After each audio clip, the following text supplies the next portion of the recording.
বলিউডে তারকাদের পারিশ্রমিক নিয়ে আলোচনা এটা নতুন কিছু নয়, তবে এবার সেই আলোচনার কেন্দ্রবিন্দুতে উঠে এসেছে অভিনেতা রণবীর সিং। বিভিন্ন ভারতীয় গণমাধ্যমের দাবি, আসন্ন সিনেমা ধুরন্ধর থেকে প্রায় ৩২৫ কোটি রুপি আয় করতে যাচ্ছেন তিনি। যদি এই তথ্য সত্যি হয়, তবে পারিশ্রমিকের দৌড়ে তিনি পেছনে ফেলবেন শাহরুখ খান, সালমান খান, আমির খান, আল্লু অর্জুন, প্রভাস ও রজনীকান্তের মতো তারকাদেরও। জানা গেছে, ধুরন্ধর ছবির জন্য প্রচলিত নিয়মে নির্দিষ্ট পারিশ্রমিক নেননি রণবীর, বরং ছবিটির লাভের অংশীদার হয়েছেন তিনি। শুধু তাই নয়, প্রকল্পটি নিজেও বিনিয়োগ করেছেন বলে শোনা যাচ্ছে। ফলে বক্স অফিস, ওটিটি, স্যাটেলাইট ও সঙ্গীত সত্ত্ব থেকে আসা আয়ের একটি বড় অংশ সরাসরি যাচ্ছে তার ঝুলিতে।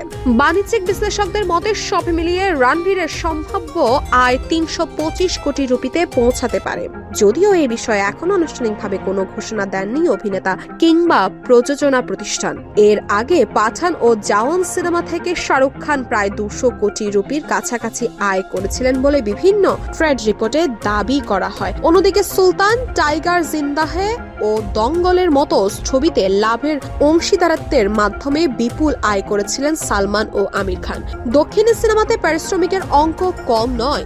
জেলার ছবির জন্য রজনীকান্ত, পুষ্পা 2 এর জন্য আল্লু অর্জুন এবং কল্কি ২৮৯৮ এডি এর জন্য প্রভাস ১০০ কোটি রুপির পারিশ্রমিক পেয়েছেন বলে বিভিন্ন প্রতিবেদনে দাবি করা হয়েছে। তবে সেই সব অঙ্ককে ছাড়িয়ে রণবীরের সম্ভাব্য ৩২৫ কোটি রুপি এখন নতুন আলোচনার জন্ম দিয়েছে।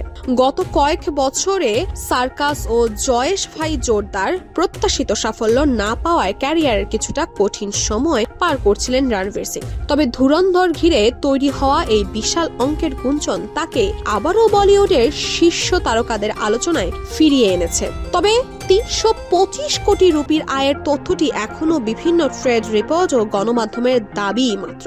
এ বিষয়ে রণবীর সিং বা প্রযোজনা সংস্থার পক্ষ থেকে এখনো কোনো আনুষ্ঠানিক নিশ্চিতকরণ আসেনি।